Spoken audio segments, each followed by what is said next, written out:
Hello, everyone. I'm Anna. I work at Isovalent as a software engineer. I work there on observability, widely speaking.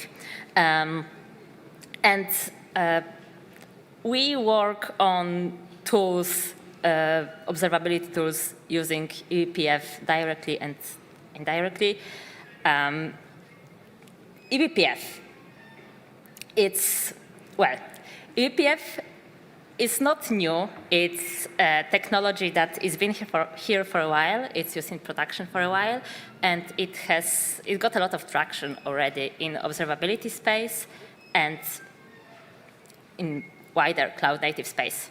But it is a technology that most of us use indirectly, only through user interfaces of various tools. So it still causes a lot of confusion, misunderstanding. When I talk to people about eBPF, I see a lot of that. But this question, what is eBPF, pretty basic question, is still asked pretty often.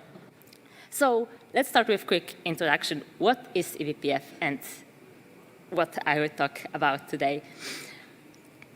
eBPF is a technology that, in short, makes the Linux kernel programmable.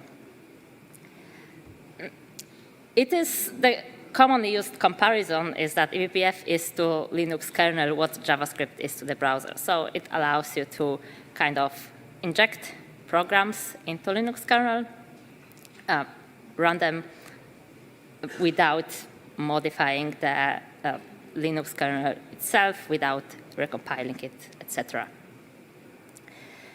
Now, how it looks like. Here we have a simple diagram. Normally, software engineers write code running in user space, and most applications will just run in user space, but practically all code that anybody writes, any tool that does something, relies on kernel, on operating system, to do a ton of stuff. And by a ton of stuff, I mean really a lot. This is usually done via syscalls, so the application calls, system calls to ask kernel to do things on its behalf, like file operations, open, read, write a file, network calls, various other management things like running processes and resource management, things like that. This happens a lot. I think most engineers, from what I see, kind of realize, but not fully, how much this has to happen. Like even simple operations like opening a file usually mean like 100 system calls or something like that. And with eBPF, we can inject something into the kernel space, inject some code that will be automatically run on certain events. So when something happens in kernel, our eBPF program will run. eBPF programs are written usually in C, recently also in Rust, but because Linux kernel is written in C, this traditionally eBPF programs will be written in C. And they get attached to these events. What are these events? Let's talk about that. So eBPF programs can be attached to many different events. In observability context, there are a few that are most important, I would say. First, kprobes and kret probes from kernel probes. These are basically function calls inside Linux kernel. So Linux kernel defines functions and they get called, right?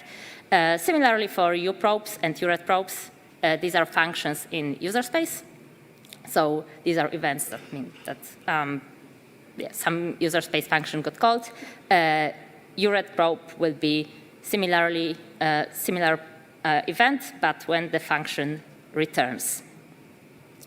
Perf events. these are interesting ones. So Linux kernel has this built-in profiler, perf. It's been there for forever, for a really long time. Tool used very commonly to gather system-level data. And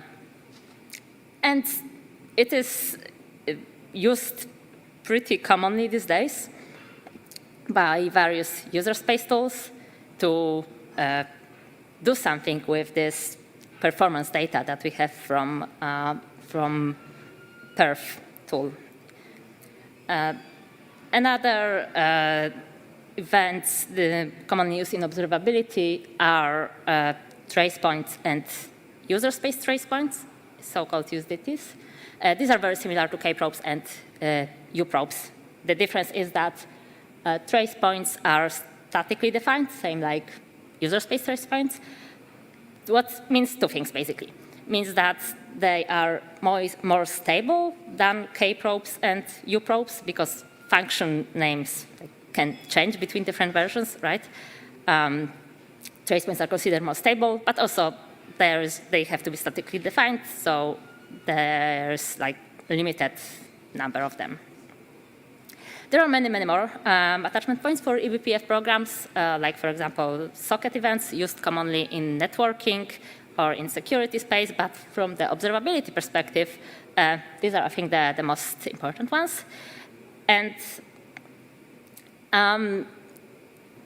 this is when the eBPF programs are run.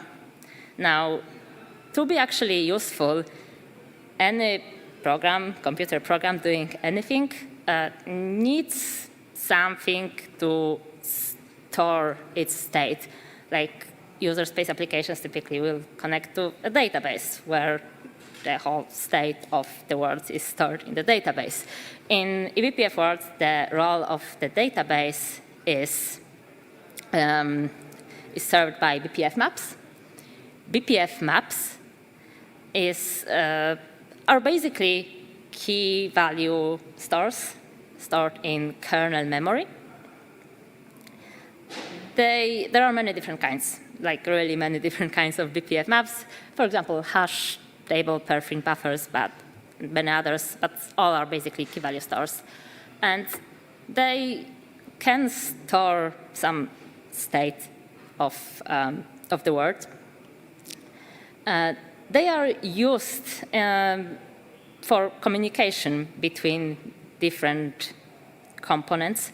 And this sounds obvious when you realize that, but I think that it's important to use eBPF for observability. You can't really just run something in the kernel and that's it. You need to communicate that to user somehow, right? This is what BPF maps are used for communication between kernel space and user space. So both kernel code, eBPF code running inside the kernel and user space application can use same maps and communicate with each other that way. And also, BPF maps are used for communication between different eBPF programs, for example, attached to completely different events, so that we can observe not only that, well, something happened in the kernel, but we can analyze in eBPF program what happened and gather this data from different events. All right, so that was a short introduction to eBPF. Last thing I wanted to show about it, eBPF verifier. So this whole concept of running things in Linux kernel is not new at all. There are kernel modules which allow that for quite a while.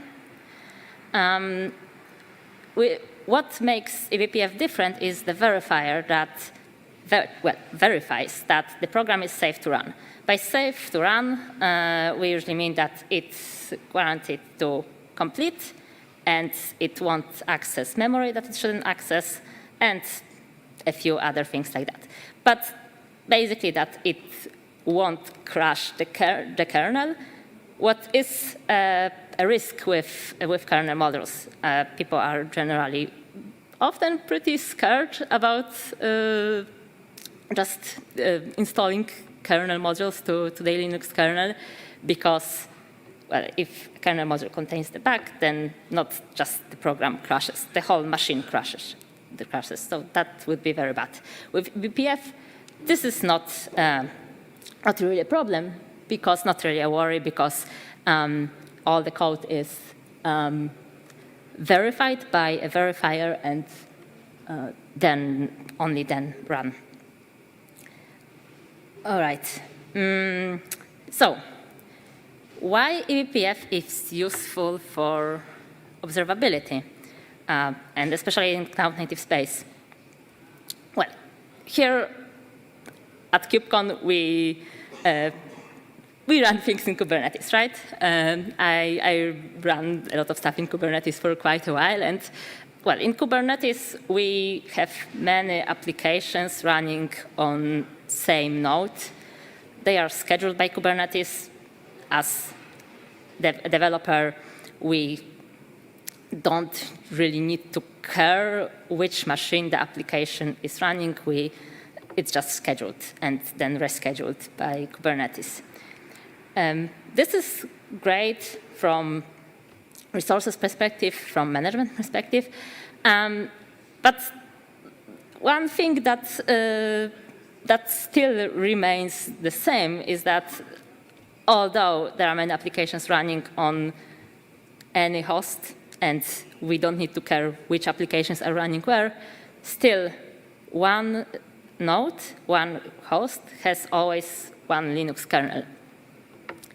And this Linux kernel, oh, by the way, I'm always saying Linux kernel. This could be Windows too. The eBPF is supported in Windows to these days, but let's stick to this assumption that that everything is running on Linux kernels.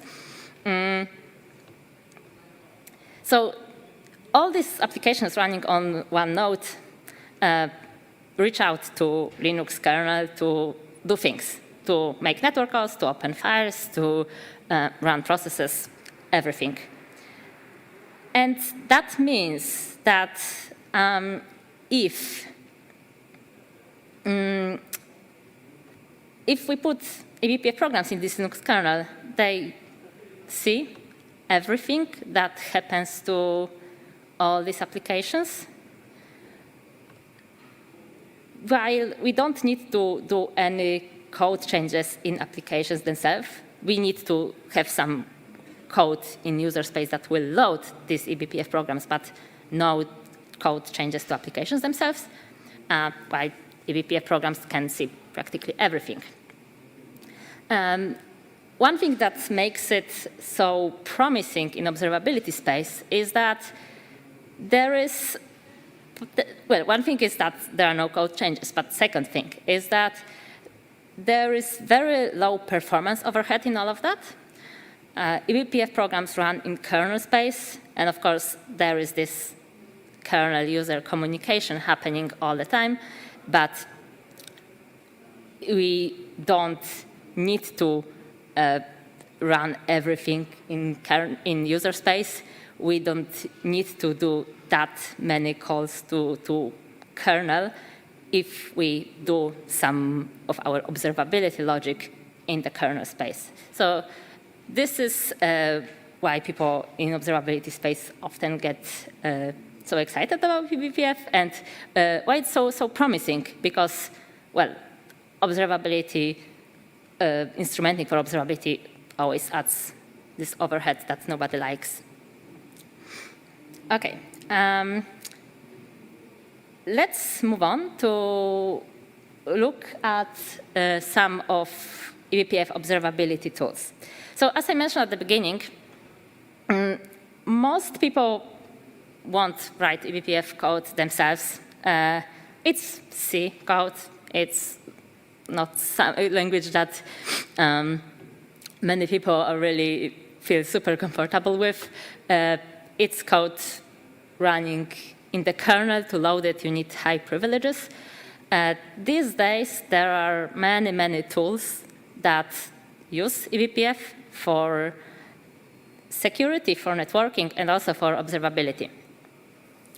So let's take a look at some of these tools available today. First thing I wanted to show is this. And this is a diagram that I think appears in probably like 80% of talks about eBPF. Maybe I exaggerated, OK, maybe half.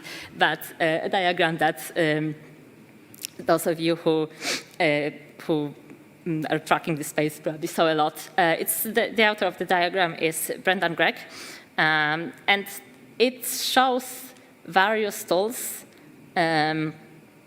from so-called BCC, BPF compiler collection, a set of tools that for monitoring many, many different things in Linux kernel. So we have networking tools, we have monitoring of user space applications, resources like memory and storage, a lot of them.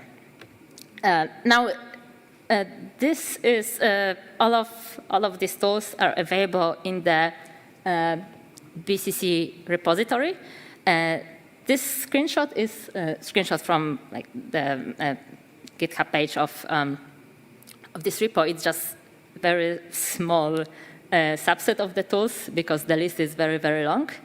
By the way, if somebody wants to learn eBPF or try out, I can highly recommend to take a look at this code, at these tools, because each of these tools is just 2 or 3 files. They are pretty small, pretty self-contained, and they cover a lot of many various things like networking resources, everything. So yeah, great examples for somebody who wants to learn eBPF.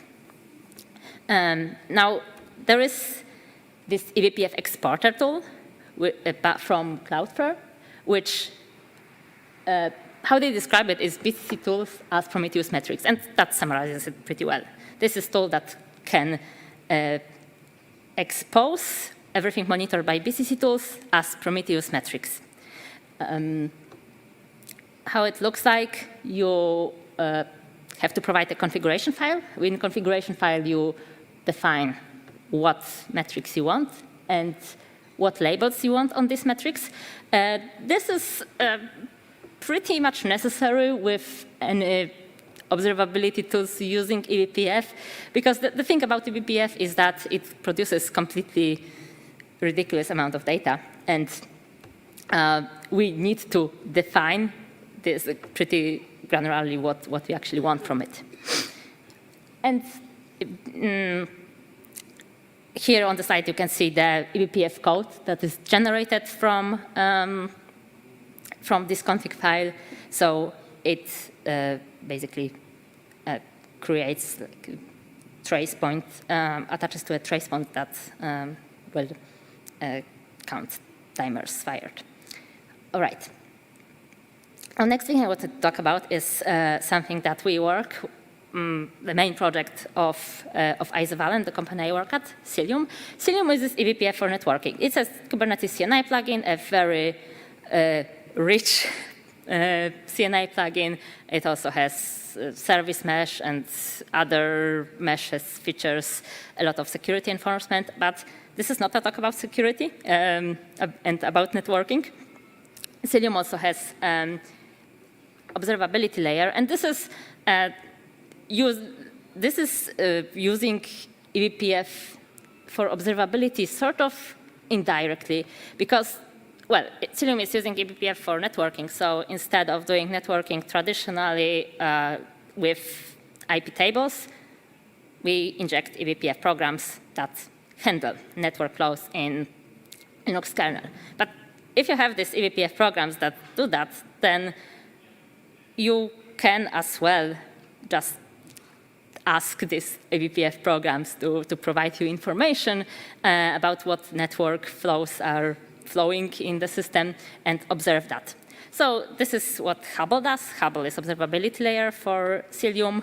Hubble provides a CLI that allows you to query all network flows with many different filters.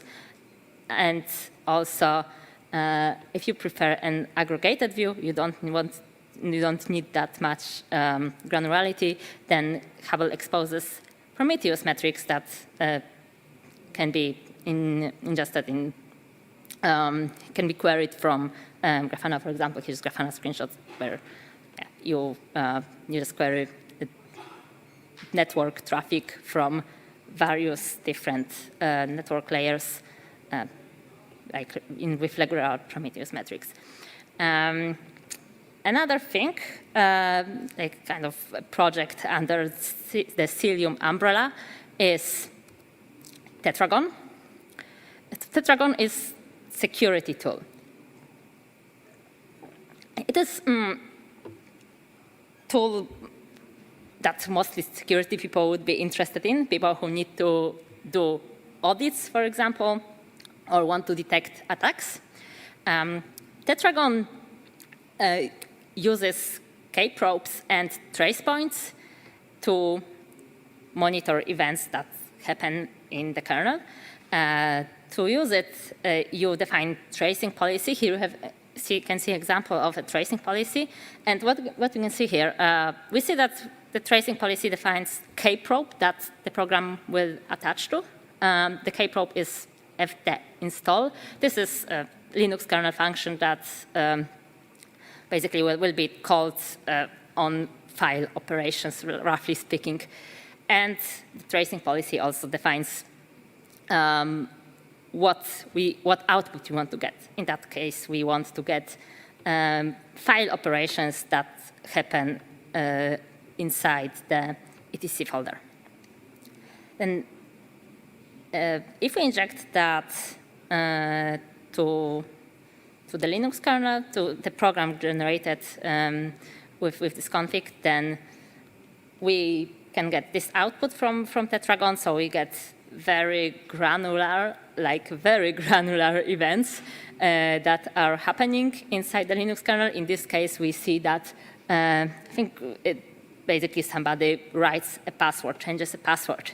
As we can say, it's not just one event, but from Linux kernel perspective, this is like there is some process started, then file is opened, then write, then closed, then exit. So there are a few operations out there happening around it. All right. Moving on from security space, one thing that is pretty hot in observability space these days is continuous profiling. Earlier today, Frederick had a talk about profile formats, and here we can see a screenshot of the Icicle graph from Parka. There are a few of these continuous profilers using eBPF these days. Parka, Pixie, Pyroscope, they work in pretty different ways. But what I looked at the code of these tools, and well, this is the code. This is the eBPF code from Parka. It is heavily truncated to fit it on slide, but at the bottom you can see inside there are links to the full file. And well, this is some code. It's I guess barely readable for you, so let's put some arrows on it. What we can see in this code is it defines the profile CPU function. This profile CPU function takes as an argument some struct. This struct is defined in Linux kernel headers, and this will be struct that is passed to our event. Then there is some reading from BPF map and writing to a BPF map, and helper function that basically is called to gather all this data to form a profile. Now, this is some BPF code. To actually use it, it needs to be loaded into the Linux kernel from user space. And this is code that that does it. The Parka user space Go code. Again, probably very truncated and probably barely readable, but what is important here is that Parka uses this libbpf Go library from Aqua Security, the Go library for operations on eBPF programs. And we can see that this code basically defines the same profile CPU function, and then it attaches it to a perf event. So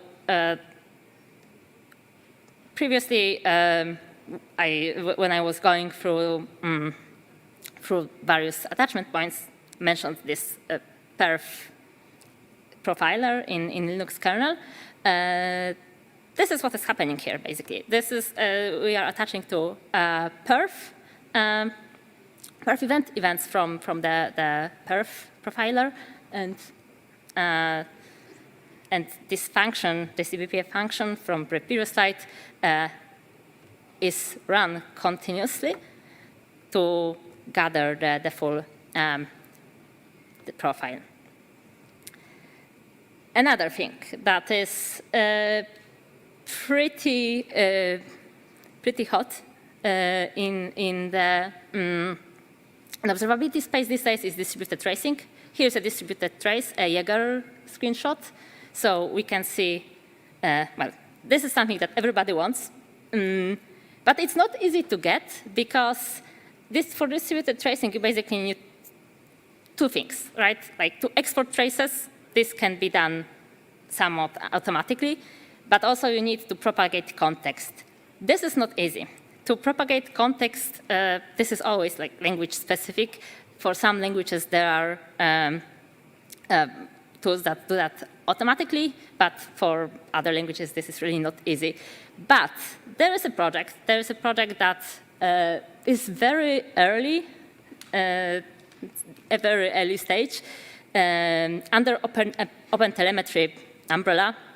There is Go Auto Instrumentation project that uses eBPF to do exactly that, to propagate trace context. So what we can see here is eBPF code. Again, let's put some arrows. We can see that it defines uprobes for Go gRPC functions, and then it writes trace headers to a BPF map. And again, this is code that does automatic trace context propagation with eBPF, but it needs to be loaded into Linux kernel somehow. So here is the Go user space Go code doing that. It uses a different user space library, Cilium eBPF library, to define this eBPF program in user space. You can see that it uses eBPF annotations. And we are attaching the uprobes, the eBPF uprobes to the eBPF programs to uprobes, which are Go gRPC functions. Okay, so can we eBPF everything? Yeah. One problem. Do you remember this picture? One problem with eBPF is that, well, when user does an action, then kernel sees it, but kernel really sees it in very, very different way. Kernel sees like file operations, network connections, a lot of that kind of stuff. So, yeah, observability with eBPF is challenging, mostly because eBPF doesn't have business context at all. It's not exactly technically impossible to give it this business context, but it's not practical. Like we can't copying your whole database to a BPF map is not really practical at all. eBPF observability is still young. Like this is distributed tracing auto-instrumentation is very promising, but very, very young, to be honest, but very promising. And the data volume can be, well, we had a few talks about scale of observability today. It's always large, but with eBPF, it can be not only large, it can be really absurd. So eBPF tools, observability tools using eBPF generally have to be heavily configured to gather only data that you need. Okay, so here's a summary what's possible today. With eBPF, system metrics with no-code changes, network and security visibility for sure with Cerium and Tetragon and Hubble. Continuous profiling too. There are a few of these providers these days, and I really hope that distributed tracing auto-instrumentation will mature in the next years, because this is a really promising space, and there is something already for that. Thank you very much. To learn more, feel free to visit eBPF.io. There is also a book written by my colleague Liz Rice, Learning eBPF. You can download it from Isovalent website, but there's also there will be book signing tomorrow if you want to grab a paper copy with an autograph. And that's it from me. Thank you very much.